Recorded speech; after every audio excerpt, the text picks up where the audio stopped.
Saudações aos entusiastas do esporte a motor, este é o GP Total. Desde 2001, no endereço gptotal.com.br, no tempo que a internet era só mato, e há muito tempo também nas redes sociais. Agora a gente tem aqui o nosso canal de YouTube, vídeos sempre às noites de segundas-feiras, que é o que a gente está fazendo aqui hoje, e os nossos cortes durante a semana. A gente tem recebido, felizmente, bastante audiência, a gente vai crescendo de pouquinho em pouquinho, é muito legal ver que vocês estão acompanhando o nosso canal, estão deixando o like. E para quem não deixou o like nos vídeos, deixe o like, acompanhe o nosso conteúdo, a gente faz de coração. A gente gosta muito do que a gente faz aqui, de poder falar as pautas do esporte a motor. Meu nome é Lucas Giavone, tenho a companhia do meu querido amigo João Carlos Viana, da capital do Ceará, cujo nome não vou proferir, já é de praxe aqui, já é uma pequena tradição desse canal, que há pouco tempo já começou. E a pauta de hoje, claro, Grande Prêmio da Espanha, temporada 2024 da Fórmula 1, vitória de Max Verstappen, porém, as vitórias de Verstappen pararam de ser vitórias fáceis, vitórias das quais a gente vê aquele holandês saindo do carro, nem tá suado, parece que acabou de sair, parece que acabou de pegar um Uber ali, saiu do Uber e vai lá para o pódio ouvir o hino da Holanda, o hino da Áustria, jogar champanhe nos outros, enfim. As vitórias parecem que agora estão um pouco mais apertadas e a gente está vendo uma Fórmula 1 que, apesar de ter liderança de Verstappen, está muito mais diversa, muito mais apertada. Cada fim de semana a gente vê surpresas diferentes. João Carlos Viana, meu boa noite para você. E a minha pergunta inicial é justamente isso. O Max Verstappen vence, mas agora vence apertado, não é? Boa noite, meu amigo. Boa noite, Lucas. Boa noite que nos assiste, ou bom dia ou boa tarde, dependendo do que você está nos vendo. Esse Grande Prêmio da Espanha ele deu alguns sinais muito interessantes como está a Fórmula 1 atual. Né? Algumas semanas atrás, o Helmut Marko foi entrevistado sobre essa fase oscilante da Red Bull, podemos dizer assim. Né? Tá sempre venceu, mas está ali com um ano nosso colado, perdeu corridas. E ele falou muito claramente: quando chegar em Barcelona, a gente vai vencer, porque lá o circuito vai nos favorecer. O Max Verstappen venceu. Foi, por sinal, tá até fazendo as contas, foi a 15ª vitória de um carro do Adrian Newey em Barcelona. E desde 91 para cá, né, 91, mais ou menos 30 anos, passei por fases Ferrari, fases Mercedes, mas vamos ter 15 vitórias lá. Porém, no circuito fetiche de Adrian Newey, em Barcelona, a Red Bull não tinha o melhor carro. Ela não estava com o melhor carro. E um exemplo, eu não vou nem olhar para o Max Verstappen, por exemplo, que depois vamos tocar com mais profundidade, é o desempenho do Sérgio Pérez, que é cada vez pior. Sérgio Pérez, vamos falar de Sérgio Pérez hoje. Temos que falar sobre Sérgio Pérez. Vamos falar assim. E ele venceu, a Red Bull venceu, mas não foi por causa do Adrian Newey, foi por causa do Max Verstappen. O Max Verstappen que fez a grande diferença ali. A Red Bull está com 70% de aproveitamento em 2024, mas boa parte dessas vitórias foi no braço do Max Verstappen. O Max Verstappen foi novamente um piloto muito sólido, muito cirúrgico, quando foi necessário, quando na largada, quando ultrapassou o Russell. Né? Você, mas ele usou o DRS. O DRS da Red Bull é reconhecidamente o melhor da Fórmula 1. Porque não abre o DRS, mas, por exemplo, o Sérgio Pérez tem o DRS igualzinho do Max Verstappen, ele quase não ultrapassa o Nico Hülkenberg de Haas. Então, o Lando Norris, usou o DRS por primeiro instinto praticamente todo atrás de George Russell e não conseguiu passar. Na primeira volta o Max foi lá e passou. Então é nesses pequenos detalhes que o Max Verstappen vai construindo suas vitórias e vai caminhando por seu quartil de forma imponente. Ele pode não ter hoje o melhor. Eu não vou nem dizer que não tem o melhor carro, talvez não teve o carro dominante que vimos no começo de 2024. Mas ainda assim ele faz uma diferença tremenda. Então, os sinais que temos a Fórmula 1 está convergindo o regulamento, algo que o Christian Horner até falava muito. Daqui a pouco, mais equipes vão se aproximando da gente, vão convergindo no regulamento. Então, esse final de semana tivemos o quarto pole de equipe diferente, né? Tivemos pole do Charles Leclerc, de Ferrari, do Verstappen, tivemos a pole do George Russell no Canadá e nesse final de semana do Lando Norris McLaren, quer dizer, 4 equipes diferentes e 4 Salvo engano, desde 2012, que foi aquela temporada Isso. que começou bem bagunçada, a gente não tinha uma diversidade tão grande Exatamente. no qualifying, né? E até, como você falou no vídeo sobre Mônaco, em 8 corridas, 4 equipes diferentes. Então, tá havendo sim uma maior diversidade entre equipes, mas ainda assim, quem faz a diferença é o Max Verstappen. Por melhor que seja o carro da Red Bull, ainda é um grande carro, né? A gente também vai falar um pouquinho de mundial de construtores quando a gente falar do Sérgio Pérez, mas o Max faz toda a diferença. É um grandíssimo piloto. A gente tem um Max Verstappen que aprendeu, né? Hoje é um cara absolutamente cascudo, que sabe dosar a agressividade que já era natural desde que ele começou na Fórmula 1 e desde que ele começou a correr, né, nos monopostos, que foi uma carreira meteórica. A gente pôde acompanhar isso. E ele teve esse momentum, porque teve a questão da largada, o Lando Norris ficou ali encaixotado, ele teve o bom senso de tirar o pé para que não acontecesse, por exemplo, um Jacarepaguá 89, ali, 3 carros tentando fazer a curva ao mesmo tempo, e fazendo com que ele caísse para terceiro, Max em segundo. E aquela, para mim, aquela ultrapassagem do Verstappen, logo nesse começo, ele aproveitar esse momento em que os carros ainda estavam aquecendo, mas já tinha a possibilidade de abrir asa. Eu acredito que se ele ficasse só na esteira de turbulência do George Russell, ele não aproveitasse aquele momento ideal. Isso até foi, se eu não me O engano, isso engenheiro foi falou muito colocado inclusive claramente. no rádio, de falar assim, Isso. cara, É é agora. agora. É É. agora, porque Sim. senão ele ia ficar na esteira de turbulência e acontecer a mesma coisa que o Norris ficou em relação ao Russell depois. Então, para mim, isso foi. Aquele começo foi realmente determinante para que o Verstappen pudesse construir uma vantagem e ele pudesse administrar essa vantagem quando o Lando Norris, no último instante, começou aquela perseguição e o Max ainda tinha a garrafa para vender e conseguiu chegar ali menos de 2,5 segundos na frente. Menos 2.2. de 2.2. menos de menos 2,5. Foi uma coisa bastante apertada. O Norris não conseguiu fazer com o Russell o que o Verstappen fez. E para mim, e também para você, a McLaren tinha o carro do fim de semana. Ficou bastante nítido que, sim, por um pelinho a mais em relação ao conjunto Red Bull Max Verstappen, era uma distância muito pequena, mas era nítida. Tanto que ficou bastante claro quando a gente olha os dois carros em fotos do fim de semana, a gente vê que a Red Bull estava usando mais carga de asa. Ou seja, a McLaren estava mais limpa, ela estava conseguindo um excelente nível de aderência, que é muito importante numa pista como é a da Espanha, Barcelona, em que você tem muita carga lateral, você tem muita curva de raio longo ali. Então, os pneus eles têm um grande desgaste lateral e pouco longitudinal. Mesmo tração é muito pouco exigida e frenagem é bem menos exigida do que pistas como Melbourne, por exemplo. A gente vê um conjunto de McLaren equilibrado em várias características, em vários tipos de pista.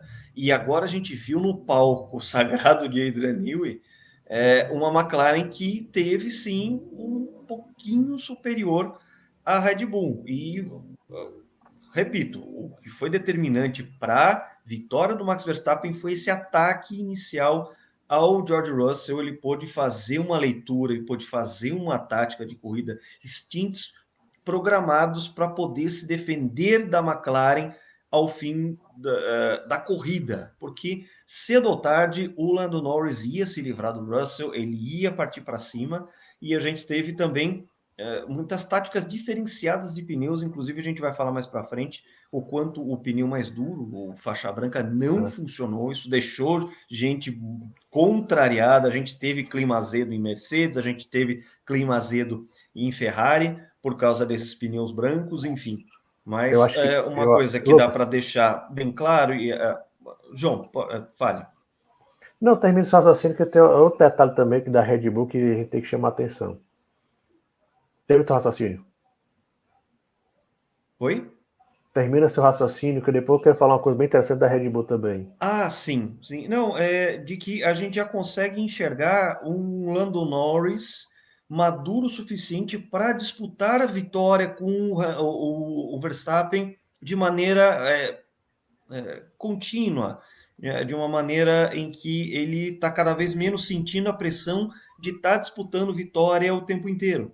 Não venceu, não venceu. Ele lamenta a questão da largada, a questão de ter ficado atrás do Russell, porque ele tinha carro para vencer, e hoje a gente vê um Norris cada vez mais maduro para ficar constantemente disputando vitória com o Max Verstappen, que a gente acabou de falar, um cara que já é cascudo, sabe dosar, ele sabe hoje ter uma leitura de corrida em que ele sabe onde o momento de ser agressivo, o momento de poupar carro, pneu, freio, o sistema elétrico do carro. Aproveitar todas as oportunidades que tem na mão, ele vai lá e conquista, né?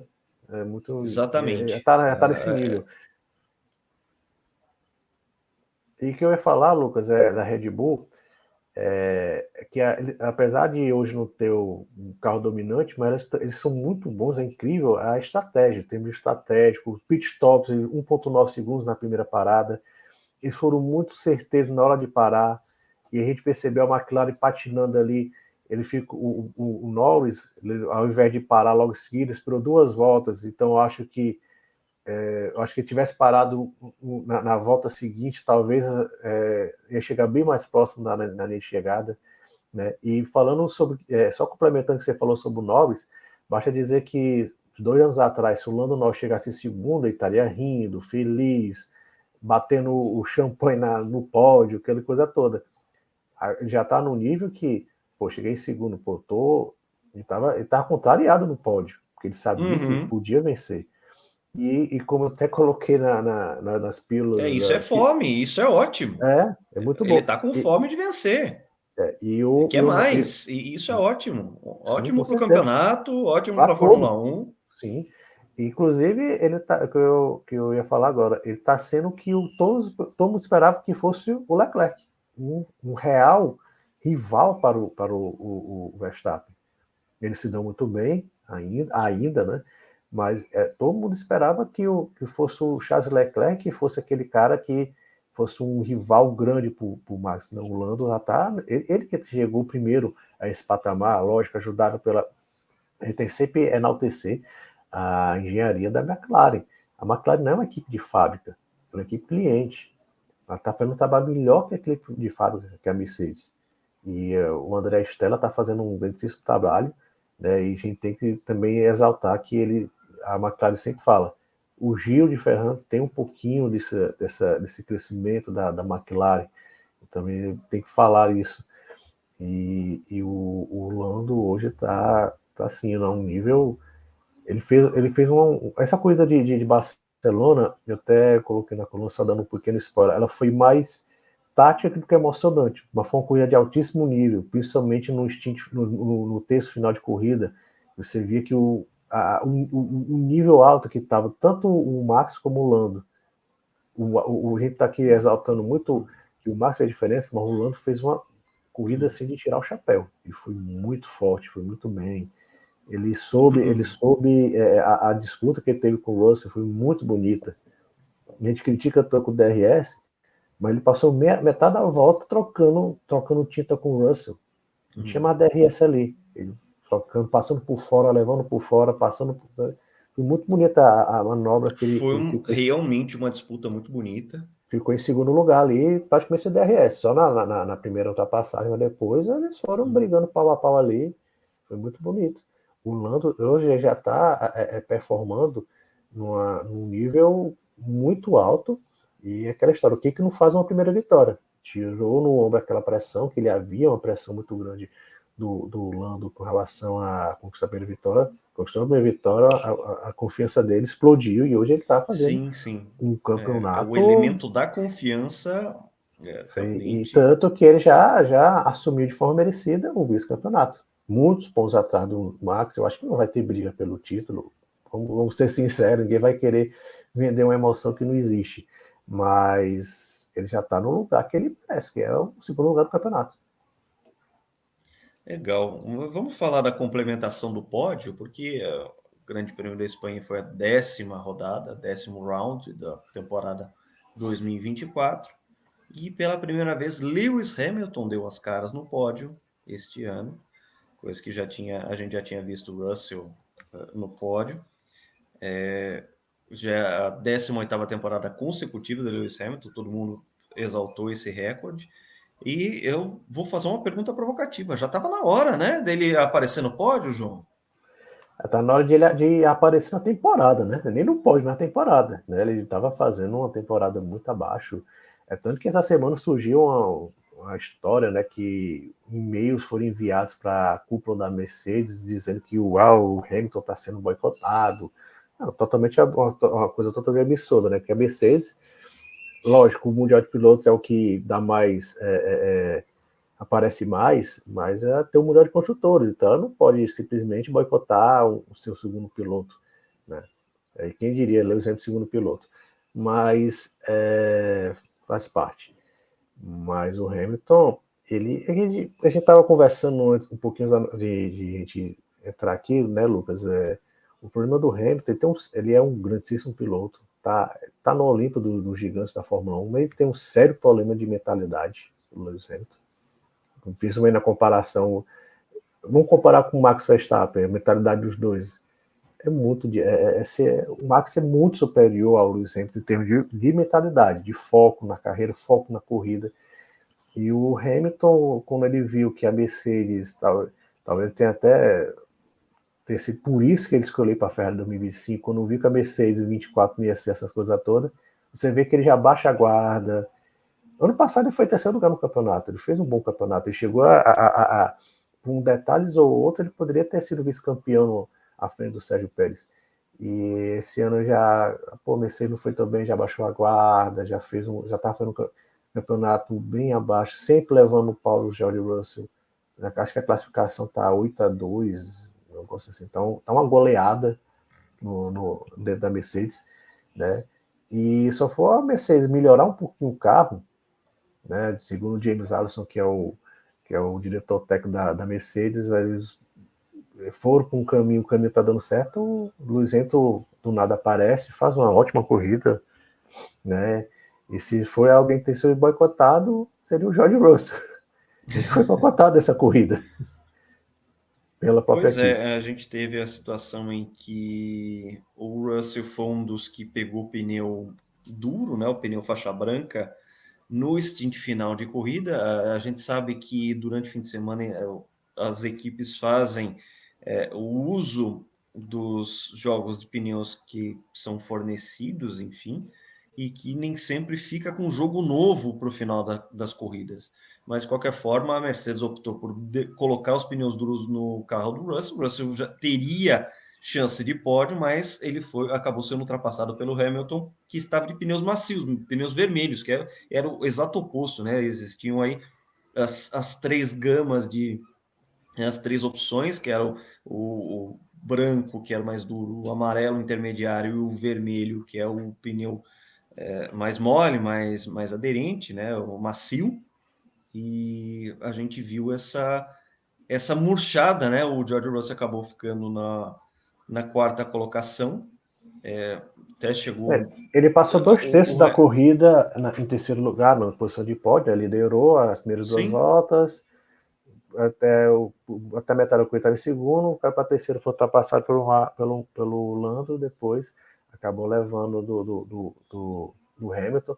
O que me chama a e atenção por pouquinho, então, e por pouquinho, leva do só vou Leclerc. chegar aqui, porque para aproveitar a questão dos pneus duros, porque ele chegou assim, um carro de distância à frente do Leclerc, que chegou em quinto com a primeira Ferrari, e o Carlos Sainz chegando em sexto com a Ferrari, também de pneus duros e também tendo um último stint totalmente comprometido por causa desses pneus que simplesmente não funcionaram num terceiro stint com um carro já leve, né, porque ele vai perdendo o peso do combustível. Claro que não é da maneira dramática que era a época que o reabastecimento era proibido lá atrás, naquela Fórmula 1 em que os carros eram muito mais leves, a proporção de ganho de performance de um tanque vazio hoje é bem menor, porque os carros são mais pesados, os tanques são pequenos, né?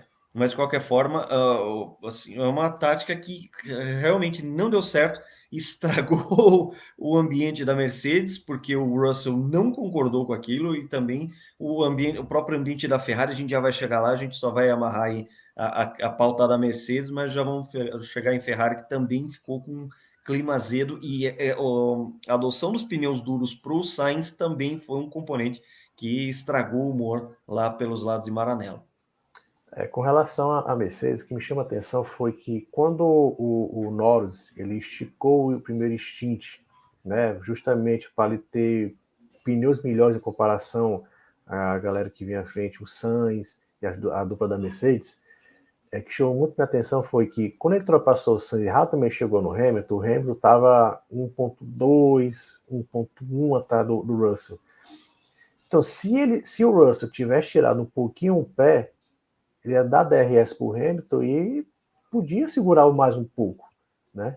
E o Russell tá nem aí, deixou o Hamilton sozinho, o Hamilton aí o Russell, o Norris passou pelo Hamilton, foi para cima do Russell e depois teve a ultrapassagem. E também na metade, no último stint, quando o Hamilton colocou os pneus macios e o Russell estava sofrendo com os duros, custava nada ferrar a Mercedes, deixa passar, não vai ter como segurar.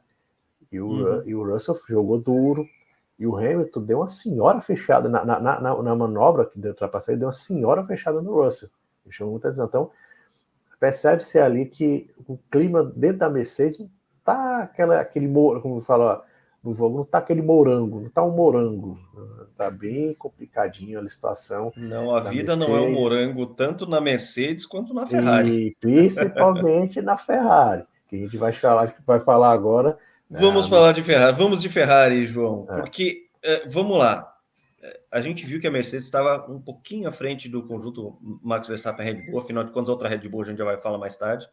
E a gente teve a Mercedes claramente como terceira força no fim de semana de Barcelona, o que significa que a Ferrari foi só a quarta força, aquela mesmo que ganhou em Mônaco, que fez toda aquela festança lá no Principado, ganhou Leclerc, uma vitória venceu com o popular, etc Sainz, e tal. venceu com o Agora, Sainz esse mesmo carro que ganhou em Mônaco, com e, o Sainz chegando junto, agora é a quarta força, só foi a quarta força em Barcelona. Teve troca de tinta vermelha entre os carros. O Carlos Sainz também contrariado com esses pneus duros. Vamos de Ferrari, João. a Ferrari, você não lembra um pouquinho 2001 em termos de inconstância de quem é o grande rival da Red Bull, mesmo que agora está muito claro que vai ser a McLaren. Vamos ver se eles vão ficar, se vai ser a McLaren até o final do ano. Né? Por um momento parecia ser a Ferrari, né? Que vinha de 2 vitórias, Austrália e Mônaco, mas agora caiu bastante.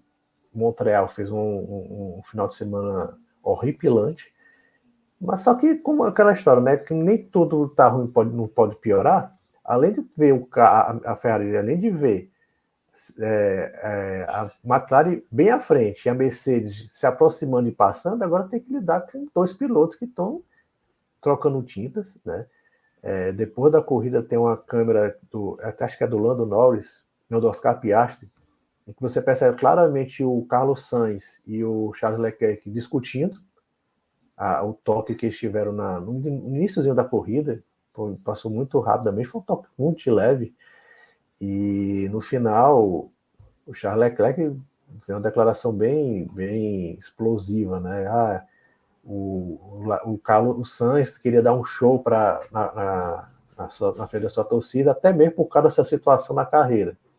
Né? E o Sainz disse: o Leclerc está sempre reclamando de alguma coisa depois das corridas. Ou seja, além do Frederic Vasseur, além de ver McLaren na frente, Mercedes passando por cima, vai ter que administrar 2 pilotos que estão ali se batendo. Não, não tá fácil a situação para Se eles, não. batendo literalmente, né? E fora das pistas. Então, assim, a Ferrari tem sempre. Ferrari é a Ferrari dos últimos 15 anos, é sempre aquela confusão, sempre tem alguém ali atrapalhando alguma coisa impressionante.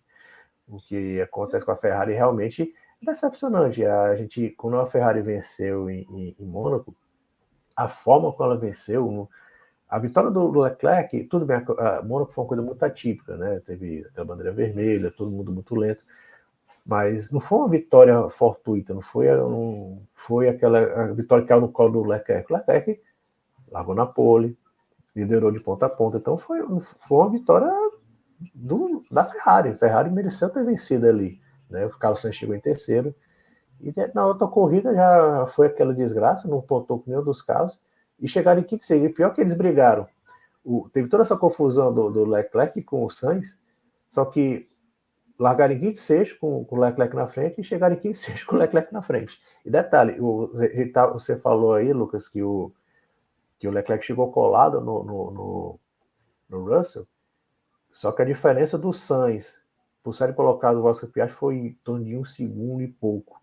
Da mesma forma que se dura mais uma volta, provavelmente o Leclerc passava o Russell, mas muito provavelmente também o Piastri passasse o Sainz, por causa dessa escolha de pneus. Só que você viu ainda assim que houve no final da corrida, ao contrário da Mercedes, a Ferrari, o Leclerc, o Sainz deixa o Leclerc passar, o Sainz deixou ele passar, na frente da torcida dele, mas deixou passar e foi de boas, né? Mas chegaram aqui em sexto, longe da briga da vitória, longe do pódio, com dois pilotos aí que estão trocando tinta e trocando farpas. Assim a Pois Ferrari em é, a gente tem 2024. uma situação que, claro, é bem melhor do que um duplo abandono no Canadá, mas muito longe do fim de semana excelente que eles tiveram em Mônaco. Realmente é uma situação delicada. Crise na Ferrari é uma coisa que é um clássico da Fórmula 1. Crise na Ferrari é um clássico. E logo atrás da Vão dupla da pichar os Ferrari, muros de como você. Maranello. Vão pichar os muros de Pois é. Maranello. se Frederic Acabou a Vasseur, paz.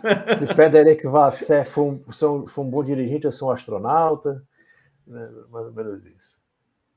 Vamos correr. Acabou a É, paz. E aquelas se pichações não que. vai no amor, se vai no amor, vai na porrada, né? Tipo assim. Acabou o Crise de amor, acabou Maranello. a paz e Crise de vamos lá. Maranello.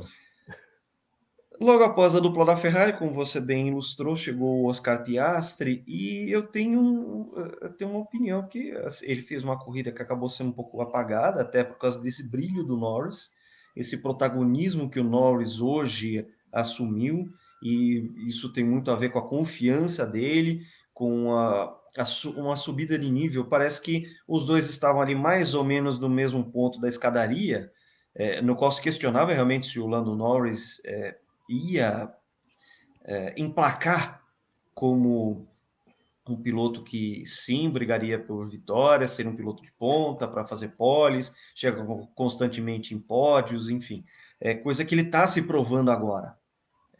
Parece que os dois estavam na mesma escadaria. O Piastri ali tinha vencido uma sprint, o Piastri vem de um histórico nas fórmulas menores, de uma trajetória super vitoriosa, e parece que o Lando Norris, em pouco tempo, ele subiu um pouco a escadaria, deixou o Piastri ali onde ele estava. Você tem essa mesma impressão de que o Piastri ele continua um bom piloto de sempre, mas o Norris que subiu a escadaria? Para mim, eu fiquei com essa impressão. Com certeza, 100% é essa sensação, principalmente em ritmo de corrida. Em de classificação, você vê que o Piastri ainda chega ali próximo do Norris, fica ali por ali. Em Mônaco, o Piastri largou na frente do Norris, mas em ritmo de corrida, o Norris deu um passo à frente. E sincero, eu tô ok, o Piastri é um novato, tá na sua segunda temporada ainda, mas já está precisando dar uma resposta. Né? Já está ficando muito para trás do Norris. O Norris está atuando em altíssimo nível e a gente espera do segundo piloto que esteja ali próximo do primeiro piloto. Não é e na McLaren, se você olhar as duas últimas corridas, não é o que está acontecendo, infelizmente. Né? Por mais que o Piastri seja um piloto extremamente promissor, muita gente fala que ele é diferenciado, realmente ele vem de dois títulos na Fórmula 3 e Fórmula 2 no primeiro ano, que é algo extremamente difícil, muito, extremamente raro. Em 2 anos, Fórmula 3 Fórmula 2 campeão. E ainda assim, tá ficando para trás claramente do Norris, né? Lógico, a gente espera que ele tenha um grande potencial, mas ele está precisando dar uma resposta para ontem, né? Sim, sim. Andar mais Para ontem, próximo. para ele andar, ele tem que andar mais próximo, principalmente em ritmo de corrida. Classificação ainda, você vê ele, os dois ali meio que pau a pau, eles sempre estão andando próximos. Mas em ritmo de corrida, acho que ele tomou acho que uns 40 segundos do Norris. Não vou, acho que você deve ter aí, Lucas, qual foi a diferença, mas foi Eu todo. tô com então, eu tô com o chart da Espanha aberto aqui. O Norris chegou 2,2 atrás do Max, né? E o Piastri, ele chegou 33,7 atrás do É, Max. Ou seja, ele chegou 30, 31 aproximadamente. segundos. Ele tomou 30 segundos. Vamos arredondar para 30 segundos, É tá? muita Ele coisa. É tomou muita 30 segundos. coisa. Mas veja só, o Piastri tomou 30, mas o Sérgio Pérez quase toma 60 do Max Verstappen. Sérgio Pérez num apagadíssimo oitavo lugar. A gente já vai chegar no nono e décimo para a gente acabar aqui a zona de pontuação. Mas, como eu disse lá no comecinho do nosso vídeo de hoje, precisamos falar de Sérgio Pérez, João. Lucas, no Mundial de Construtores, eu não sei os números decorados, mas o que eu tenho de cabeça Estou é com o que a chat aberto diferença. aqui também, João. Vamos passar os números, Vamos então? falar dos três primeiros, por favor, os três primeiros. Vamos lá. Até mais, porque a gente ainda tem a Red Bull na frente com 330 pontos, Ferrari com 270, sendo que já teve muito mais próximo da Red Bull. Sim. As últimas duas corridas foram realmente péssimas, as duas piores corridas do ano para a Ferrari, o duplo abandono no Canadá é só quinto e sexto na Espanha, um resultado muito modesto em relação ao que a Ferrari vinha coletando de pontos. McLaren já aparece na terceira colocação, bem consolidado, mirando a Ferrari com 237 pontos e Mercedes com 151 pontos na quarta colocação, sendo que as duas últimas corridas da Mercedes foram as melhores do ano, enquanto as da Ferrari foram as duas piores, porque a Mercedes fez dois pódios, né? O Russell chegou em terceiro no Canadá, o Lewis Hamilton chegou em terceiro na Espanha, foi terceiro e quarto, enquanto que a Ferrari teve os seus piores fins de semana. Então, Zero pontos no portanto, Canadá e quinto e sexto agora. é, Mas o que eu queria chegar, Lucas, é o seguinte: se você olhar a diferença entre Red Bull e McLaren, que é a equipe que está em ascensão, hoje é a segunda força no Power Ranking, é mesmo de 100 pontos. E a gente não está nem na metade do campeonato. São 24 corridas, estamos na estamos na décima etapa. décima, fechamos a décima só Exato. Então, etapa da assim, temporada. se por algum acaso a Red Bull perder o Mundial de Construtores, não sei o que o Christian Horner vai dizer para o board da Red Bull, porque renovou o contrato do Sérgio Pérez por 2 anos. Não faz, sério, honestamente. Eu tinha mais simpatia antes do Sérgio Pérez entrar na Red Bull. Eu achei ele um piloto sólido, experiente. Ele é um cara muito de corrida, mas, cara, não tá dando para. Não Ele tá dando não está para conseguindo defender. Ele tá se entregar. tornando indefensável. O que eu falei no começo da corrida, do nosso vídeo, ele tomou do Nico Huckenberg, passou acho que umas 10 voltas para ultrapassar o Nico Huckenberg de Haas. Ele, por causa disso, ele teve que fazer uma estratégia de 3 paradas e só passou o Gasly na última volta. E a Alpine, não devemos esquecer, a Alpine, até o comecinho da temporada, ela mal ia para o Q2. Ele brigou com a Alpine ali, e passou ali na Bacia das Almas. E Pois tomou é. quase 1 minuto do Max Verstappen. Chegou. Ele vinha de 2 zeros, ele zerou no Mônaco, zerou em Então, Canadá. vamos pegar o retrospecto aqui, João, porque é o seguinte: nas últimas quatro corridas ele fez um oitavo, abandonou e agora chegou em oitavo de novo. Quer dizer, ele marcou Né? 8 pontos, enquanto, se você olhar o Verstappen, fez que, os 100 pontos, talvez, perto disso. É É porque muito no começo pouco. da temporada o Pérez fez quatro pódios em cinco corridas. Aí ele se retirou na Austrália, ele abandonou na Austrália. Não, na Ele Austrália ele chegou vinha. em quinto. Acho que ele chegou em quinto. Foi aquela corrida que ele até tomou 1 minuto da Ferrari, que ele foi muito criticado, mas surgiu uma conversa que ele tinha Ah, não, tá danificado certo. Ele chegou em o quinto. É, quem assoalho, abandonou foi o Max. É o isso. Max. Mas ainda vai, Lucas, continua aí que depois eu. Não, o retrospecto no começo, você ainda via um Pérez sólido, até grande. Vamos lá. Até o Grande Prêmio de Miami, quando ele chega numa quarta colocação, que até perdeu o pódio por pouco, ele estava vindo, como eu disse, de 5 corridas. Ele tinha feito 4 pódios, chegou em quinto na Austrália, ali uma corrida meio atípica, a Red Bull já dava alguma amostra de vulnerabilidade perto dos rivais, mas enfim, ele teve um bom começo de ano, um começo de ano em que você viu alguma solidez, mas passou o Grande Prêmio de Miami, quando ele teve esse quarto lugar, entrou nessas últimas 4 corridas ele fez 4 péssimas corridas, né? San Marino chegou em oitavo, o Mônaco abandonou, no Canadá ele fez aquele esparramo todo, né? Não, Abandonou também, e agora chega num Mônaco não, distantíssimo oitavo lugar. Mônaco não abandonou, não. Ele chegou meio que em Mônaco, se não me engano. Ah, sim, Tom sim. levou bandeirada, que ele chegou a falar de 11º É, primeiro. Assim, indefensável. que deu como retire, né? Ele acabou parando antes porque, Em mas enfim, Mônaco, em Mônaco, é. pra mim, No ele Canadá ele tinha. Ele bateu, bateu, né? Que espalhou foi até detrito na punido, pista, tá, enfim. disso. Mas Então, o que chama, agora cara, sim, o que chama a atenção é a diferença para o Max Verstappen. Ok, você ser recompanhante aqui do Max Verstappen não deve ser um emprego fácil, mas, não, pelo amor de Deus, se você em 4 corridas marcar 4 pontos, é uma diferença brutal, é inaceitável. então Um começa a desempenho ficar indefensável porque inaceitável. já são 4 corridas consecutivas que o Sérgio Pérez não consegue entregar. Entregar, Quantas não, ele, mais ele. 2 corridas, ele não foi nem porque 2. Ok, a Red Bull não tem mais o carro dominante no começo do ano. Quando o Sérgio Pérez entregou 4 pódios em 5 corridas. Mas não dá para um piloto estar com o carro que está vencendo corrida, porque mérito do Verstappen, mas está vencendo corrida, ele chegou em oitavo e abandonar 2 corridas. E ficar de fora o Q2 duas vezes.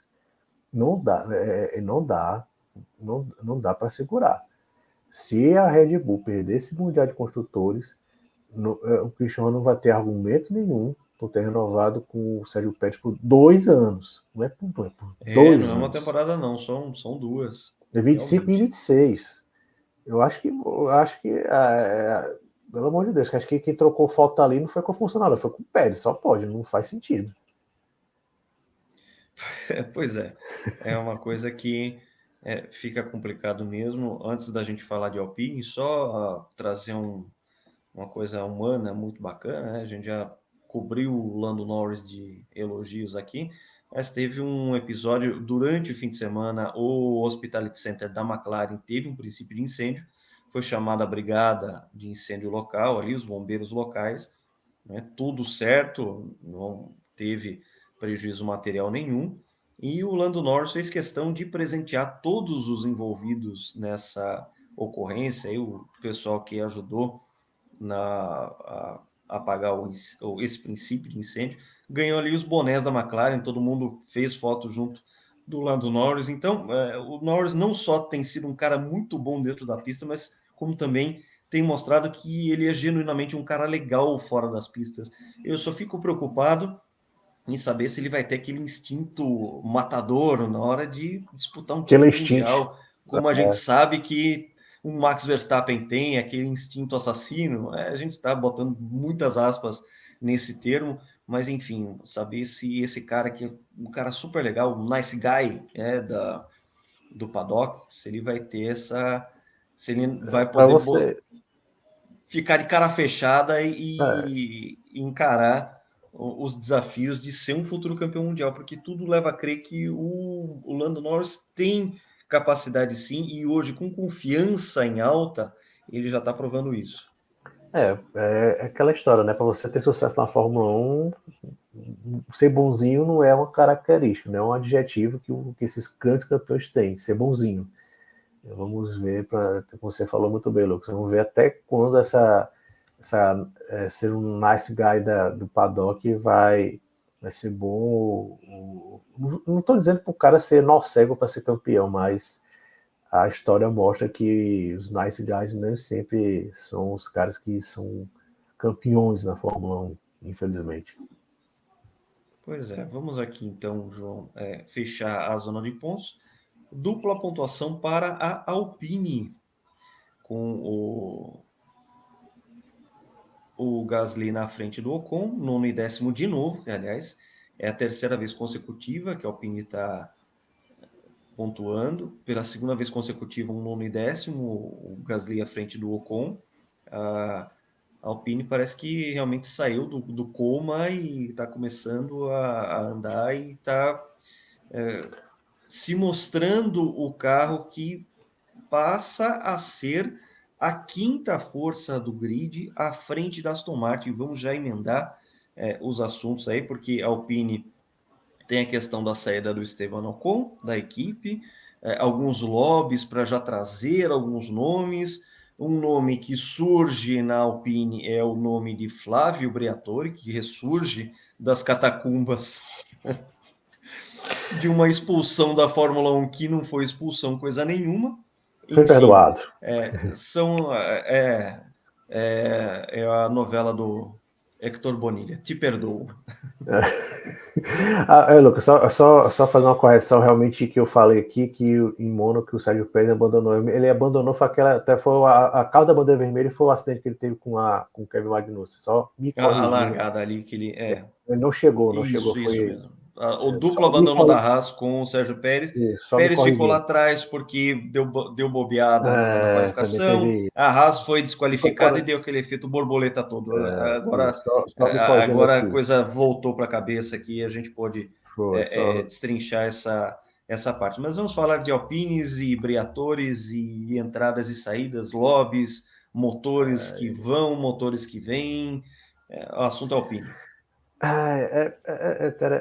Felizmente a Alpine não teve nenhum contato imediato entre Gasly e Ocon, isso é muito importante. De Essa alguma história coisa, do, né? essa história do Briatore, Lucas, era assim, um negócio tão inverossímil que eu pensei, não, isso deve ser um boato, mas a gente nunca deve subestimar a capacidade de fazer N reticência da cúpula da Alpine, que está mais perdida que uma freira no meio de um show da Anitta. É incrível como a Alpine consegue fazer coisas inacreditáveis, né? Mas agora a gente tem que ir até aos fatos. Vamos lá. A Alpine é uma equipe que já tem 40 anos mais de 40 anos de Fórmula 1 com outros nomes. Foi Toleman, foi Benetton, foi Renault, foi um pouquinho de Lotus, voltou a ser Renault, né? E hoje é a Alpine. Essa equipe, essa estrutura, tem 4 títulos mundiais de pilotos. Os 4 títulos mundiais de piloto, o chefe de equipe chamava Flávio Briatore. A gente não pode negar que o Briatore ele sabe comandar uma equipe vencedora na Fórmula 1, e nas duas vezes ele não tinha, talvez, o maior orçamento, ele não tinha, podemos dizer assim, as melhores condições. Ele foi lá e foi campeão. Mas também a gente não pode negar que ele é o temendo de um FDP, um filho da Pi. Ninguém pode negar isso, né? E, inclusive, o que ocorreu em Singapura, 2008, a situação clara de que até alguns políticos brasileiros se envolveram nos 15 anos, né? Eles fazem coisas erradas e ninguém fica sabendo. Quando fica uma coisa escancarada, ele vai pensar, isso aqui não vai acontecer nada, vai ter impunidade. A mesma coisa com o Briatore. Singapura é só exemplo mais escancarado que como é o Flávio Briatore comandando uma equipe. Mas deve ter muita história que a gente não sabe, né? E a Alpine, no desespero, resolveu, como você falou, né? Ressuscitar um cara que estava assim, praticamente nas catacumbas. E outro detalhe, nos últimos, o Flávio Briatore, ele foi perdoado, né, como o Hector Bonilha, já tem mais de 10 anos. Então não foi algo recente. Isso só não entrar na Fórmula 1 porque a Fórmula 1 não queria que ele entrasse. Ele era um cara que meio que o cara ninguém quer estar próximo dele. E a Alpine resolveu apostar no Briatore. Agora a gente também não deve esquecer de um detalhe, né? A Fórmula 1 de 30 anos atrás, quando ele conquistou 2 títulos com o Schumacher, de 20, praticamente 20 anos atrás, quando foram os títulos do Alonso, é muito diferente da Fórmula 1 atual. Então, a gente ainda vai ver como o Briatore vai se comportar numa Fórmula 1 muito diferente do seu tempo. Vamos É, ver. É o algo, eu Briatore, algo. sim, Não, só terminando, é um uhum. cara que tem estrelas, sabe administrar uma equipe de Fórmula 1, sim, mas daquele jeitinho, né? O Briatore, ele tem os seus vícios e suas virtudes. Os vícios a gente sabe e as virtudes nem sempre ficam evidentes. Tem um episódio, por exemplo, na virada dos anos 2000, a Renault estava fazendo o V10 dela com bancada aberta. Não sei se você vai lembrar disso, João, que era um motor que ele tinha um centro de gravidade mais baixo, ele era mais aberto. O V era mais aberto, se eu não me engano, 111 graus, 110, Sim, 112, foi na enfim. época do Fisichella e do Button, em 2001, mais ou menos nessa época aí. Isso, eles mantiveram esse motor até 2003, quando o próprio Flávio Briatore falou assim, não, para com isso aí, tá todo mundo fazendo V fechado, vamos fazer V fechado. Foi ele que acabou com esse motor, que ele tinha, assim, os seus benefícios por ter um centro de gravidade mais baixo, mas ele tinha um déficit de potência. E a partir do momento que o pessoal lá de Viry, que é a fábrica francesa de motor, começou a fazer o V fechado, em 2004, eles já tiveram também um carro competitivo e que foi base para o carro 2005 do título do Fernando Alonso. Se eles tivessem insistido naquele motor de V aberto, talvez eles não chegassem a um pacote que oferecesse ao Alonso o título mundial, como foi os anos de 2005 e, consequentemente, 2006 também, quando eles já tinham um domínio tal da tecnologia do V10 com V fechado, que quando eles fizeram o V8, também era um motor muito forte, muito bom, e fez com que o Alonso fosse bicampeão na Renault. Enfim, essa questão do V aberto, quem acabou foi o Flávio Briatore. O que o Briatore entende de mecânica? Absolutamente nada. Ele não sabe a diferença de um pistão, de uma biela e de um liquidificador. Não sabe a diferença entre essas coisas, mas ele sabe qual é o caminho a seguir. Ele consegue ter esse tipo de feeling que acaba em circunstâncias favoráveis, fazendo com que os times consigam, mesmo sem ter o maior orçamento, enfim, consegue colocar as pessoas certas nas posições certas e fazendo as coisas certas. Porque você tinha ali engenheiros brilhantes, que depois seriam campeões em 2005, e que estavam fazendo ali o que seria um motor errado, que era o motor de V aberto. Então, isso dá uma dimensão de que, sim, o Flávio Briatore ele continua sendo uma nulidade de conhecimento técnico, mecânico, mas ele tem esse tino de colocar as pessoas certas nas posições certas e fazendo as coisas certas. E uma dessas pessoas certas também foi o próprio Fernando Alonso nos títulos da Renault, assim como o Michael Schumacher ali, que ele identificou o talento do Schumacher para ser o condutor dos dois títulos da Benetton, que era a antiga estrutura Chutou o que Moreno, né? depois Chutou o Moreno para trazer identificou o Schumacher. Não, esse é um mérito dele. Isso é um mérito dele, sim. Não, ele ficou com o radar ligado para saber que o Schumacher era o futuro da Fórmula 1, que era a nova geração. A gente estava vindo toda aquela geração, né? Senna, Prost, Piquet e Mansell, e você tinha que ter uma geração nova. E o Schumacher, assim que entrou no radar do o Briatore agarrou e não quis soltar mais. E ele também, é o que eu falei, ele tem esse feeling, a gente não pode negar as virtudes do Flávio Briatore, mas a gente sabe o que ele é capaz de fazer também para vencer. Enfim, são coisas que a gente vai poder testemunhar daqui para frente nessa nova fase da Alpine, que inclusive tem a questão de abandonar os seus próprios motores, o que é um pouco contra o próprio DNA da Renault, porque quando ela estreou na Fórmula 1 em 77, era um motor, era um conceito de motor, que ela trouxe o Renault Turbo para a Fórmula 1, ela iniciou a era Turbo, para depois construir em volta desse motor um carro. É, E ela sendo a pioneira de uma nova engenharia. Então, o DNA da Renault, ela estava muito mais ligada a motor, porque ela depois foi campeã mundial com motores, ela na época da Williams, a própria Benetton quando usou Renault, Red Bull. a Red Red Bull. Bull também conquistou vários títulos usando também os motores da Renault. Então, eu vejo essa notícia de que a Alpine provavelmente vai abandonar o seu motor próprio em favor de se tornar cliente muitíssimo provavelmente da Mercedes. Eu vejo isso com tristeza, porque toda a história da Renault está muito ligada a motor. Ela ser a construtora de motor, ela inovar como ela trouxe a inovação do motor turbo para a Fórmula 1, o período que todo mundo que já me vê falar sabe o quanto eu admiro aquela era turbo de 77 e 88, um período incrível da Fórmula 1 e que ela trouxe à tona, ela aposentando o motor Ford DFV dos anos 60, finalzinho 60 e 70, enfim.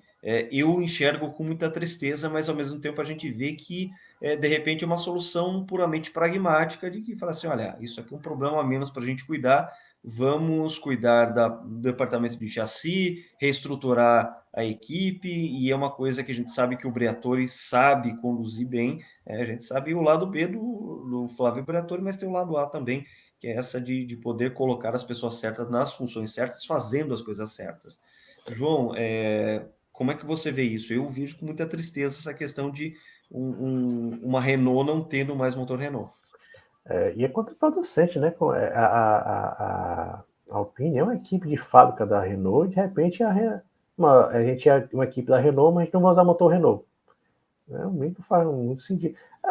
Eu até vi durante esse final de semana o Briatore meio que negando, não é bem assim, não faz muito sentido, mas quem confia para o Briatore, né?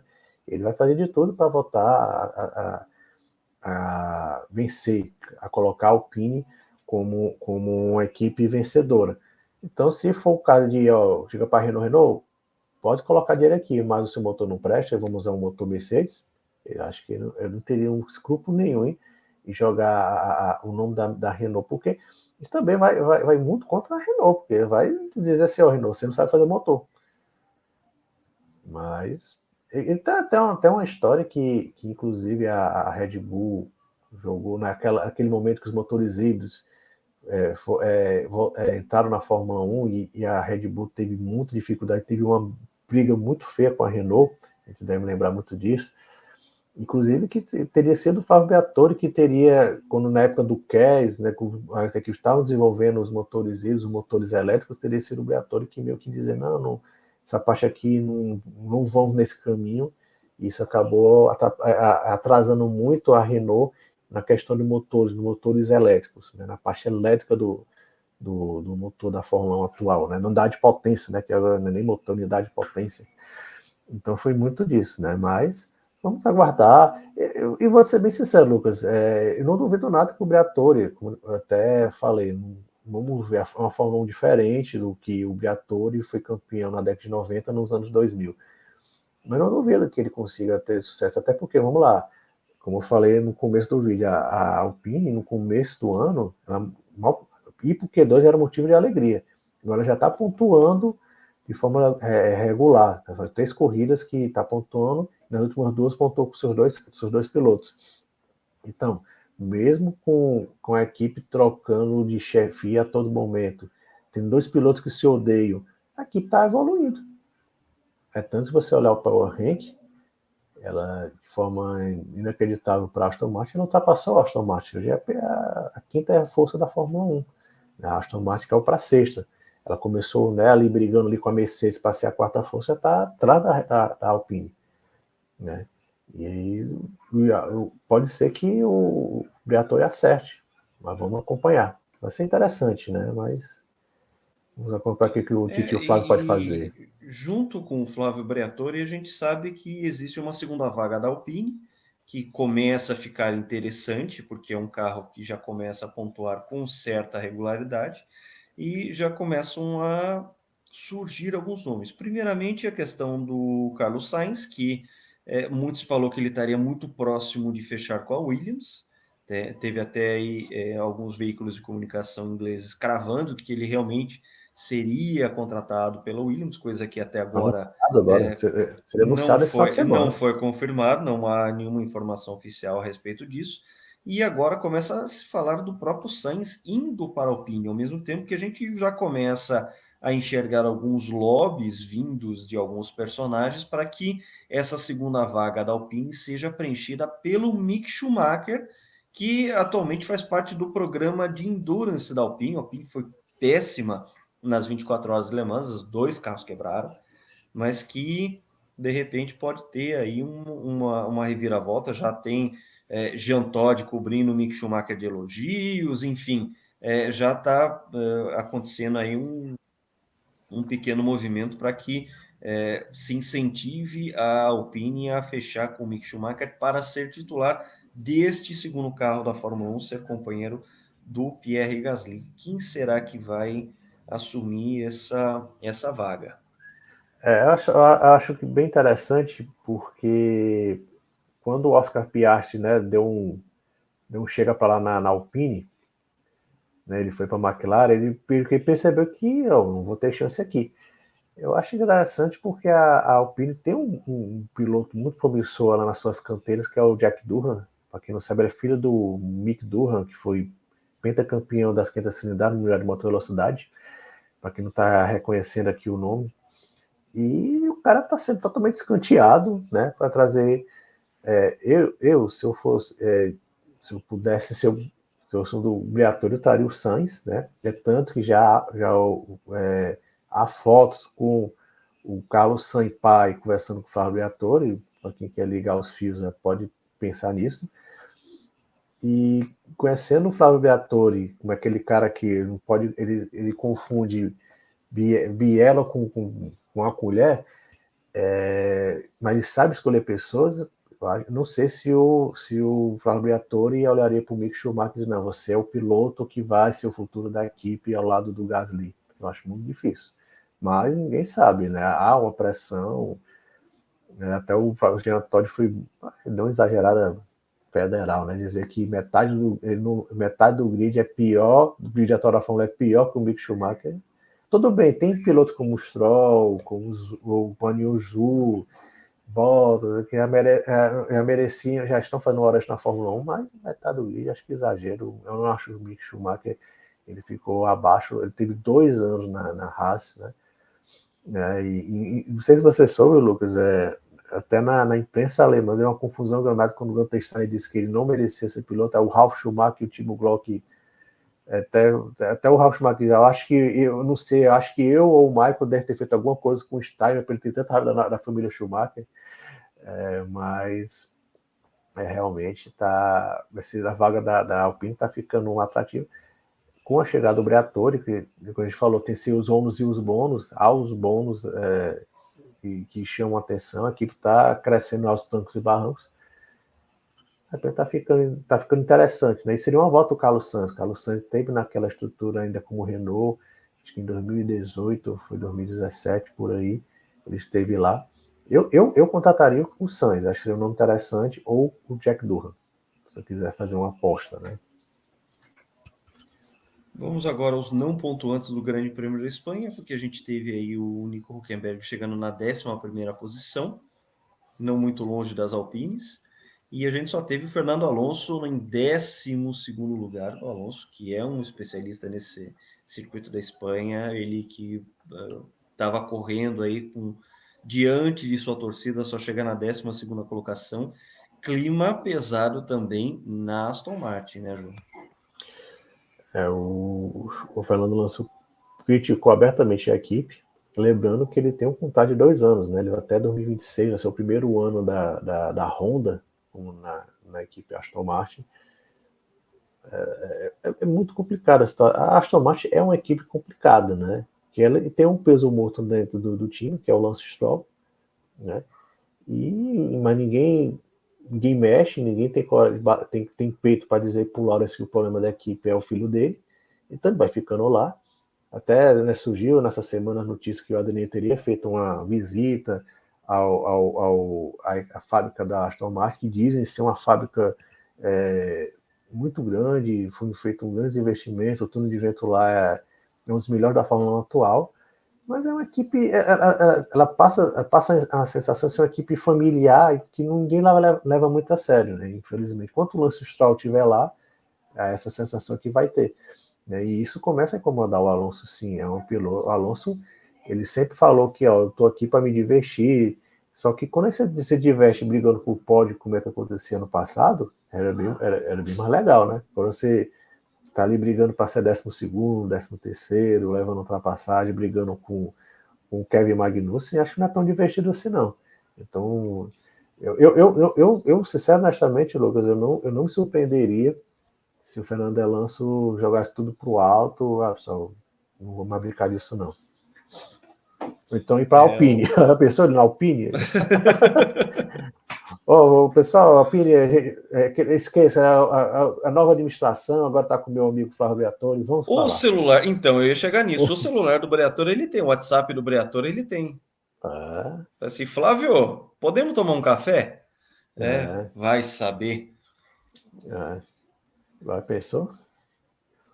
E é isso, não tem muito mais o que falar aqui.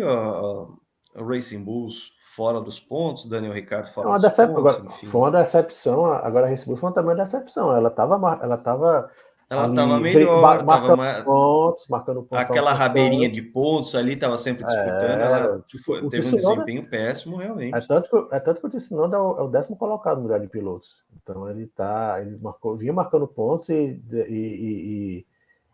do Canadá para Barcelona teve algumas atualizações. Essas atualizações virou como até um engenheiro da McLaren brincou com a Red Bull, né? Foi uma desatualização, né? Acho que a Red Bull foi a mesma coisa, desatualizou e o carro foi lá para trás. Os dois pilotos, né? A gente pega muito no pé do Daniel Ricciardo, mas é verdade seja dita, os dois pilotos ficaram no Q1, os dois pilotos andaram para trás, e o Ricciardo até andou na frente do Tsunoda nessa corrida em Barcelona. Quando não vale nada, ele acaba É, pilotando na frente. Mas enfim, o péssimo fim de semana da Williams também, o Albon só em 18º, o Logan Sargent em 20º, isso não é surpresa nenhuma, mas enfim, quando você tem todos os 20 carros recebendo a bandeirada, é claro que o Logan Sargent, em condições normais de temperatura e pressão, vai chegar em último. Ele realmente é o cara que realmente está mais fazendo hora extra na Fórmula 1, é um piloto que infelizmente é indefensável, não dá para falar muita coisa disso, e que acaba sendo uma vaga interessante para a segunda metade desta temporada de colocar algum piloto ali no lugar do americano para que vá também ganhando milhagem. Um dos nomes que podem surgir aí é o Kimi Antonelli, que é o protegido da Mercedes, protegido do Toto Wolff, e que também entra nessa dança das cadeiras de um futuro muito breve, porque o que os planos da Mercedes, e isso tudo indica, seriam de colocar o Kimi Antonelli, que está fazendo uma temporada apenas discreta na Fórmula 2, nada mais do que isso.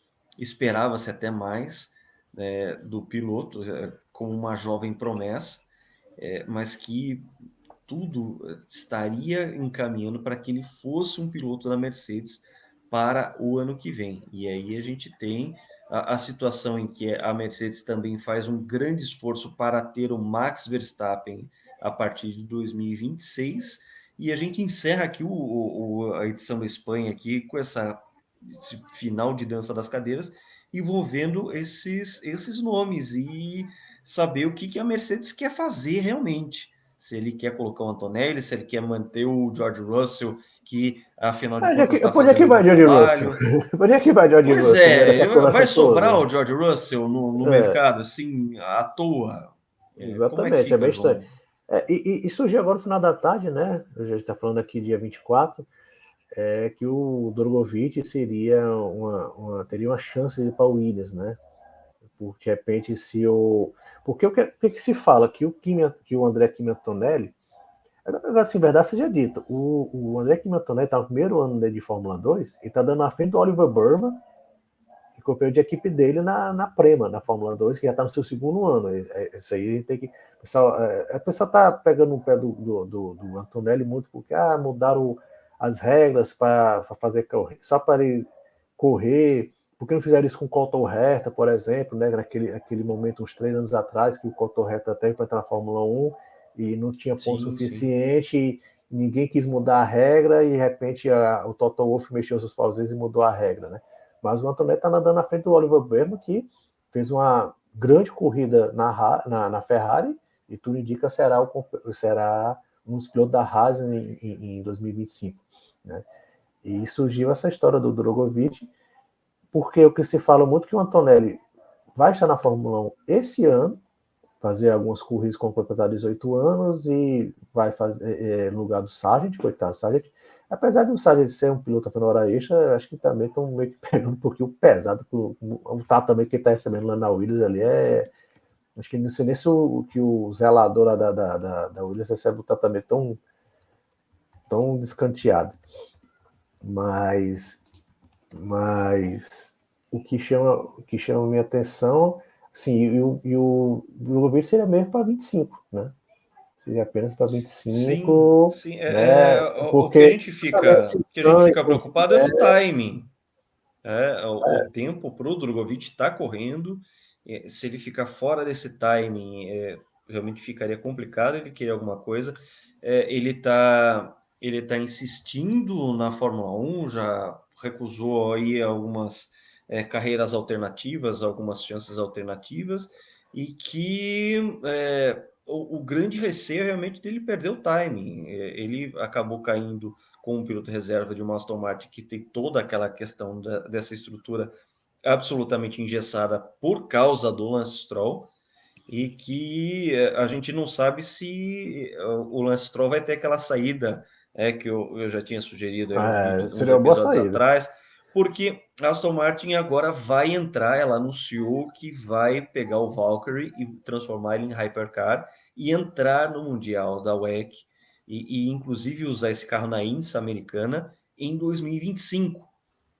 Ou seja, seria uma possibilidade de você colocar ali o Lance Stroll e falar assim, olha, vamos colocar ele aqui, ele vai ser o nosso líder aqui do nosso programa de endurance, bota outros dois pilotos que são bons do lado dele e a coisa pode funcionar. Como, Até porque o Valkyrie como é para a parece ser Fórmula 3. é, o Valkyrie parece ser uma ótima base para um hypercar.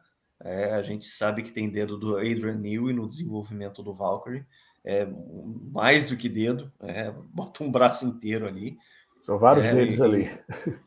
né? E um carro que ainda por cima tem um V12 incrível, desenvolvido pela Cosworth, uma coisa até um pouco parecida com os supercarros esportivos que hoje o Gordon Murray faz, que também usam V8 da Cosworth, são motores diferentes, desenvolvimentos diferentes para clientes diferentes, mas que dão um som incrível para o carro, assim, vale a pena, já deixo como sugestão de vocês pegarem aí o Aston Martin Valkyrie no YouTube, enfim, olharem vídeos desse carro, ele tem um som espetacular, é coisa assim, para qualquer um que gosta de um som de V12 ficar bastante surpreendido, porque ele seria assim um hypercar com essa pegada nostálgica de um V12 funcionando ali a pleno, em pleno século XXI, com todas as regras da WEC e com a questão do Balance of Performance, que eu coloquei na minha coluna lá do GP Total. Lembrando, gente, a gente tem um site, gente, desde 2001, tá lá o Vamos site lá. gptotal.com.br, a gente tem o nosso canal aqui, a gente fala de bastante coisa, mas a gente sempre convida o leitor também, né, os espectadores aqui a serem o nosso leitor lá no site, que afinal de contas tudo nasceu no site e continua lá no site. Estamos João, para a lá. gente encerrar aí, falar um pouquinho do Sargent e do próprio Drew, vamos lá. O que eu acho que você está dando uma ideia do futuro do Stroll, do Sargent ir para a Indy, né?